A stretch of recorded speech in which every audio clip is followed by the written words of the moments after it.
എല്ലാം കഴിഞ്ഞ് മയ്യത്ത് വീട്ടിൽ നിന്നെടുക്കുമ്പോൾ, കഫൻ ചെയ്ത് മയ്യത്ത് വീട്ടിൽ നിന്നെടുക്കുമ്പോൾ, ആ മയ്യത്ത് കട്ടിലിന്റെ മുകളിൽ ഈ ആത്മാവ് ഇരിക്കുന്നു. സുബ്ഹാനല്ലാഹ്.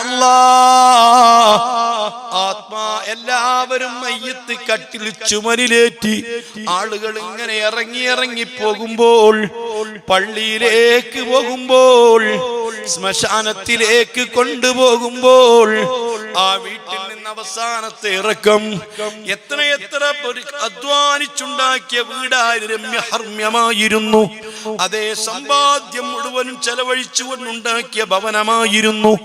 ആ ഭവനത്തിൽ നിന്ന് അവസാനമായിട്ട് ഇറക്കുമ്പോൾ എത്ര വലിയ കാറുകളും വാഹനങ്ങളും സൗകര്യങ്ങളും ഉണ്ടായിരുന്നെങ്കിലും അത് മുഴുവനും അവിടെ വെച്ചുകൊണ്ട് ഈ കട്ടിലിൽ കയറ്റി കൊണ്ടുവരുമ്പോൾ, മോനെ ചിന്തിച്ചിട്ടുണ്ടോ അവസാന യാത്രയ്ക്കുള്ള നിന്റെ വാഹനം എന്നും നിന്റെ പള്ളിയിൽ റെഡിയാ, അതിന് ഇന്ധനം വേണ്ട, അതിന്റെ ഡ്രൈവർമാര് റെഡിയാ.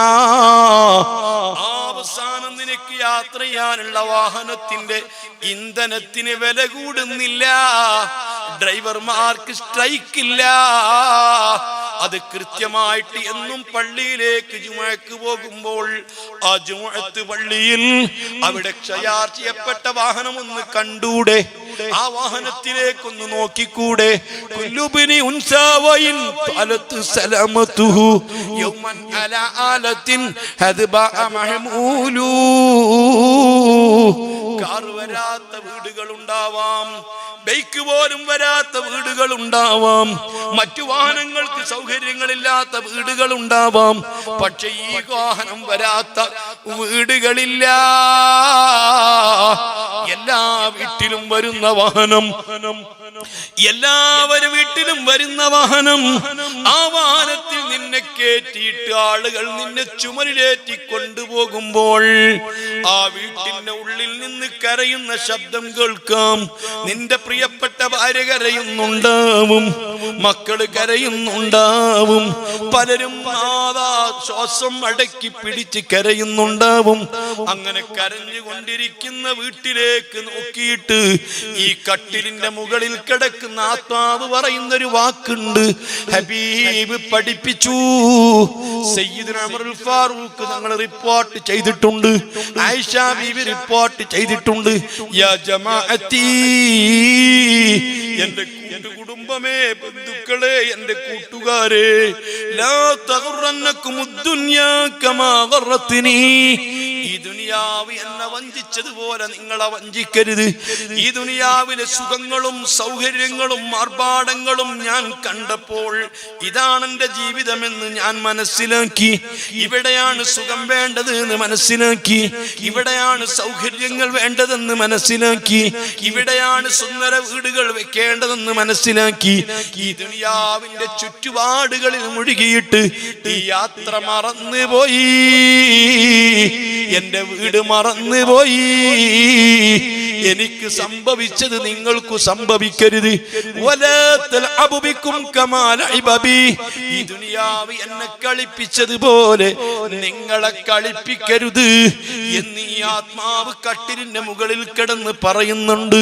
അങ്ങനെ സങ്കടപ്പെട്ടുകൊണ്ടിറങ്ങിയാൽ പള്ളിയിലോ മറ്റോ ഇറക്കി വെച്ചുകൊണ്ട് നിസ്കാരം നടക്കുമ്പോൾ, ആ നിസ്കാരത്തിന് ശേഷം ഒട്ടുമിക്ക ആളുകളും പിരിഞ്ഞു പോകുമ്പോൾ, നിന്റെ കൂട്ടുകാരി പിരിഞ്ഞു പോകുമ്പോൾ, ബന്ധുക്കൾ പിരിഞ്ഞു പോകുമ്പോൾ, കുടുംബാംഗങ്ങൾ പിരിഞ്ഞു പോകുമ്പോൾ, ഈ കട്ടിലിൽ കിടക്കുന്ന ആത്മാവ് പൊട്ടിക്കരഞ്ഞുകൊണ്ട് പറയുന്നുണ്ട്, അല്ലാഹ്, ജീവിച്ചിരിക്കുന്നവർ മരിച്ചവരെ മറക്കുമെന്ന് എനിക്കറിയാം, എല്ലാവരും മറന്നു പോകുമല്ലോ.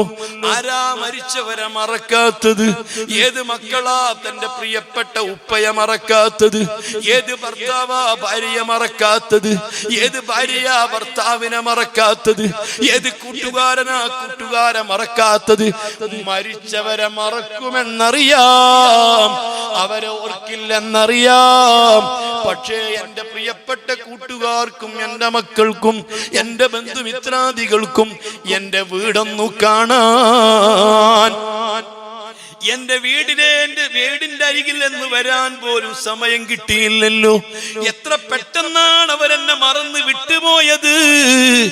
ആയിരക്കണക്കിന് കൊല്ലം എനിക്ക് താമസിക്കാനുള്ള വീട്, ഈ ദുനിയാവിൽ 10 40 കൊല്ലം എനിക്ക് താമസിക്കാനുള്ള വീട്. ആ വീട് ഉദ്ഘാടനത്തിന്റെ ദിവസം എത്ര താല്പര്യത്തോടെയാ കൂട്ടുകാർ വന്നിരുന്നത്, എന്റെ ബന്ധുക്കൾ വന്നിരുന്നത്, എന്റെ ഭാര്യ വീട്ടുകാർ വന്നിരുന്നത്, എന്റെ മറ്റു സ്നേഹിതന്മാര് വന്നിരുന്നത്. അതേ സമയത്ത് ഇത് 40 കൊല്ലത്തിനുള്ള വീടല്ല, 400 കൊല്ലത്തിനുള്ള വീടല്ല, ആയിരക്കണക്കിന് കൊല്ലം എനിക്ക് ഒറ്റക്ക് താമസിക്കാനുള്ള ഭവനമാ.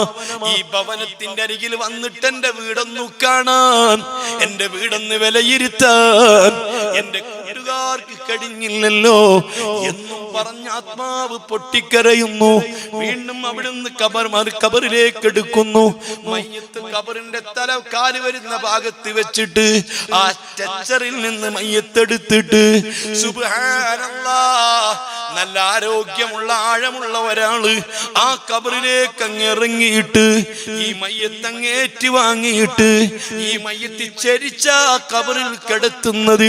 ആഖിർ സമാനിലെ മക്കളെ, എങ്ങനെയാ ഇത് നിങ്ങളോട് പറയേണ്ടതെന്നറിയില്ല. ഈ നാട്ടില് എത്ര കൊലകൊൻപന്മാര് കഴിഞ്ഞുപോയി, എത്ര പ്രതാപമുള്ളവർ കഴിഞ്ഞുപോയി, എത്ര മുതലാളിമാര് കഴിഞ്ഞുപോയി, എത്ര സമ്പന്നർ കഴിഞ്ഞുപോയി. നാട് വിറപ്പിച്ചവരില്ലയോ? അല്ലാഹ് വീരന്മാരില്ലയോ? ഒരു വിരൽ തുമ്പ് കൊണ്ട് ലോകം നിയന്ത്രിച്ചവരില്ലയോ? അവരെല്ലാം ഇന്ന് പള്ളിക്കാട്ടിൽ എത്ര ശാന്തതയോട് കൂടെയാ കിടക്കുന്നത്. ആരെ വീടും വ്യത്യാസമില്ല, എല്ലാവരുടെ വീടും ഒരുപോലെയാ. കോടികൾ ചെലവഴിച്ചാർഭാടമുള്ള വീട്ടിൽ കിടന്നിരുന്നവരും അടിക്കളിക്കുന്ന ബെഡിൽ കിടന്ന് രസിച്ചിരുന്നവരും തണുപ്പ് തപ്പുന്ന AC റൂമിൽ കിടന്ന് സുഖിച്ചവരും അല്ലാഹ് 24 മണിക്കൂറും സുഖിച്ച് രമിച്ച് ജീവിച്ചിരുന്നവരും എല്ലാവരുടെ വീടും ഒരുപോലെയാ. ഒരാളെ വീടും ടൈൽസ് ഇട്ട് മിനുക്കിയിട്ടില്ല, സിമന്റ് തേച്ച് മിനുക്കിയിട്ടില്ല, ലൈറ്റുകൾ ഘടിപ്പിച്ചിട്ടില്ല, വിശാലത കൂട്ടിയിട്ടില്ല, സൗകര്യപ്പെടുത്തിയിട്ടില്ല. ചെരിഞ്ഞു കിടക്കാൻ മാത്രം വലിപ്പമുള്ള ഒരു കബറ്. മുന്നോട്ടില്ല, പിന്നോട്ടില്ല, ഇടത്തോട്ടില്ല, വലത്തോട്ടില്ല.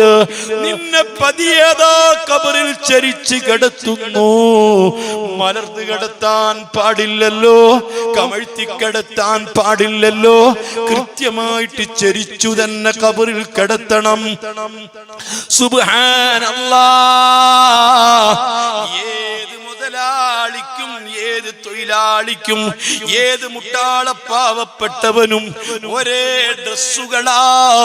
ബനാറസിന്റെ പട്ടുസാരികളില്ല, 25,000 കോട്ടുകളില്ല, 10,000 തുണികളില്ല, വല്ലേ കോടികളുടെ വാച്ചുകളില്ല.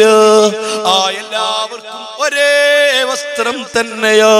ആ വസ്ത്രത്തിൽ നിന്നെ കിടത്തിയിട്ട് നിന്റെ മീതെയുള്ള കെട്ടുകൾ അഴിച്ചിട്ട് നിന്റെ കവിളിന്റെ നേരെ വെച്ചിരിക്കുന്ന തുണി നീക്കിയിട്ട് ഒരു പിടി മണ്ണെടുത്തിട്ട് അത് വെള്ളം ചേർത്തി കുഴച്ചിട്ട് ഉരുളയാക്കിയിട്ട് നിന്റെ കവിളിന്റെ താഴ്ഭാഗത്ത് വെച്ചിട്ട് ഒരു തലയിണ പോലെ നിന്റെ കവിളത്തി വെച്ചിട്ട് നിന്റെ കവിളാ മണ്ണിലേക്ക് വെച്ചമർത്തിയിട്ട് ഈ കയറൊക്കെ നിന്റെ മേലെ തന്നെ ഇട്ടിട്ട് ഭാരിച്ച കല്ലുകൾ മേലെ വരുന്നു.